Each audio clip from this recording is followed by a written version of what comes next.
Faiz, a very good morning to you, and thanks so much for your time. Let's just be clear. This call or your comments, is that in your personal capacity or is that how the ANC actually feels?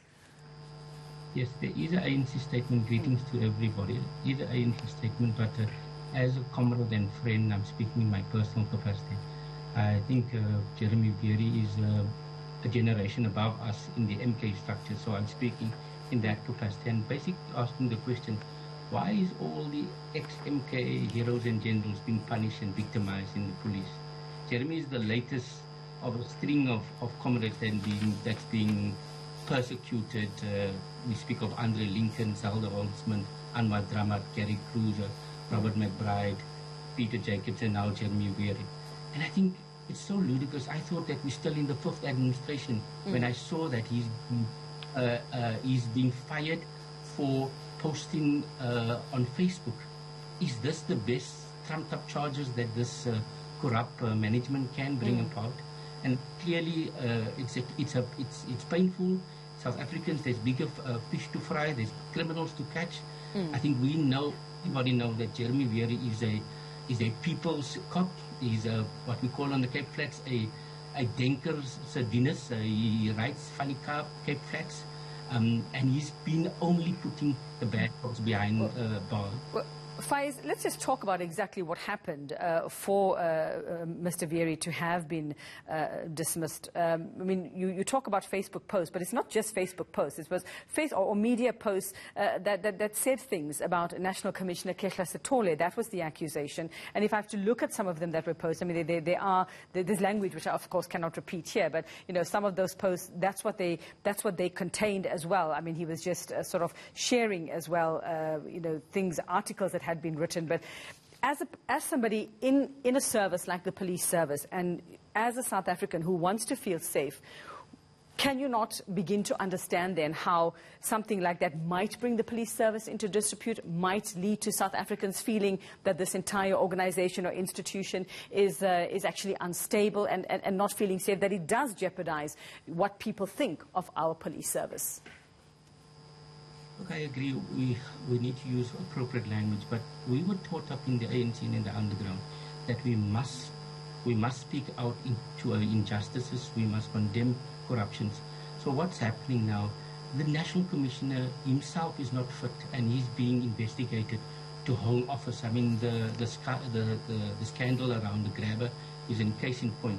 So I think maybe Jeremy shouldn't use those words and all of those, but the gist of the issue is here that Jeremy did do nothing wrong. I think he's maybe used inappropriate words and there can be appropriate sanctions for this. But it just showcased the drama, it showcased the purging, it showcased the narrowness of the desperation, basically. And I think we are cleaning up our government, the security agencies, and I think that's important. And so therefore, we see this as the latest attempt to get rid of good people, good cops. And we need good cops. We need corrupt cops. And that's why we are standing up. I mean, for me as a comrade, as a friend, I think it's my duty, my ethical duty, to stand up and say, not in our name. We stand for Jeremy, and we stand for all our comrades that are prepared to blow the whistle. Well, if there is something that's very wrong with the National Commissioner Cele, if there is an issue, then Faiz, I mean, but how can we condone then the head of the detective service in the Western Cape, such a top position, that somebody would sort of put this out there in the general sort of public, on social media, and not go through the right channels to actually tackle this? I mean, surely that question must also cross your mind. Why didn't he follow the proper channels if he felt that there was something wrong with his bigger boss?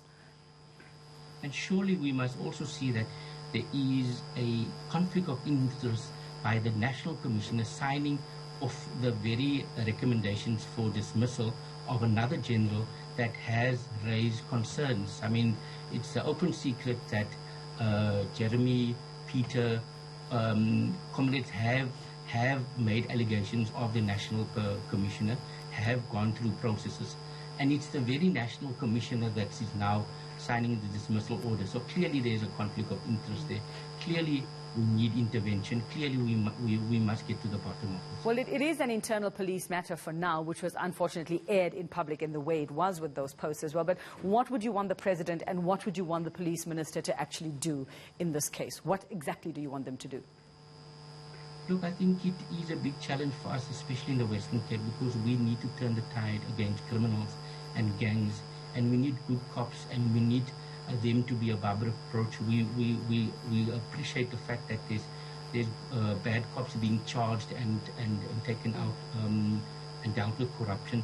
We're calling on the President and the Minister to apply their mind. I think there is a process, and we don't want to overstep the process, but clearly this thing has been ventilated, and clearly in the Cape Flats people are saying that justice must be served, and justice shall prevail, and we're calling on the President and the Minister Bheki Cele to expedite this matter, because stability in the police is a important matter, and fighting crime and dealing with safer communities is important for us. And just to go back very quickly, Faiz, to the point you made about that there seem to be certain people who seem to be, you call them people soldiers who joined the SAP as those who were in the fight for all of it all, that you think that there's a concerted effort to target them. Why do you think that is happening, if it is indeed happening? Look, I think if you look at all the names that I've mentioned, a lot of them cut their teeth in the NPA structures, went to the island, served as loyal and disciplined members of Umkhonto and non-statutory forces. They were integrated, but they also integrated with Bantustan cops, with apartheid cops. And I think it seems very likely, if I give you the list of Peter Jacobs, also Robert McBride, Gary Cruiser, Anwar Gamat, because they've whistleblown, because they've raised the red flag against corruption or malfeasance or mismanagement, it seems they are targets. So I think there is a pattern. I think you can also do your homework, but for me, certainly, I see a clear pattern that those, and that's what we need to do.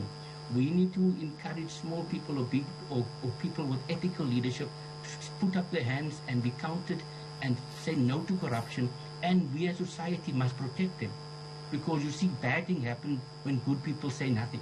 And that's why I support our comrades in wherever they find themselves. We must be committed to clean and ethical governance in the state and in the private sector. All right, Faiz Jacobs, thanks very much for that and for your time this morning.